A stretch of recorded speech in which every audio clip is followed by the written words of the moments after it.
It's that time of year when thoughts turn to spring cleaning, like Howard on The Big Bang Theory. But for many of us, it's not just windows, blinds, curtains, and carpets. 51% of Americans who spring clean pay special attention to their desk or office. In this morning's Eye on Money, CBS News business analyst Jill Schlesinger shows us what to shred, what to save, and how to get our finances in order. Jill, good morning. Nora just said something you will never hear me say.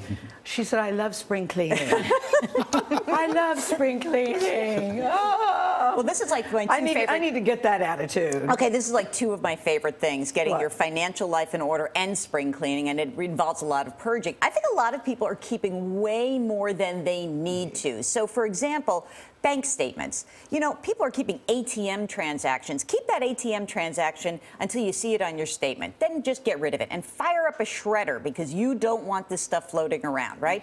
With your bank statements themselves, keep them for a year with one caveat.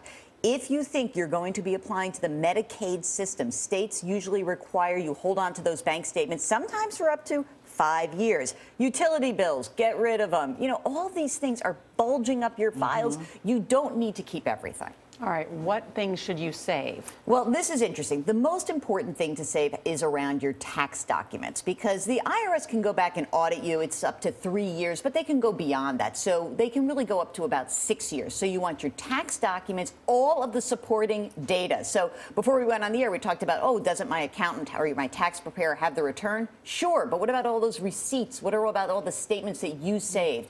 With your investment statements, you can shred them after a year, but anything that's tax related, a gain or a sale of a security, you want to keep that for as long as the tax event has occurred 6 years after. Are there any apps that people can use to help them do this? Because it's, you know, we're moving to a world where we're not inundated with paper. Well, you know, we've got a lot of opportunities to have paperless statements, but you should know that if you receive an electronic statement, some institutions will charge you a fee if you actually want a physical copy of that. That said, there's lots of apps. You can use the cloud. You can use apps to help you organize your financial life. But a lot of people actually want to have the actual document in their hands, and that's important too. Yeah, I save everything, but if you had a gun to my head, I couldn't tell you where anything is. Last thing, so birth, death certificates, wills, things that you have, like that, keep it in a fireproof safe. Save that forever. All right, Jill Schlesinger, thanks so much. Still have questions for Jill? You can ask her on Twitter by using the hashtag BeReady. Then go to cbsnews.com/eyeonmoney to join the conversation.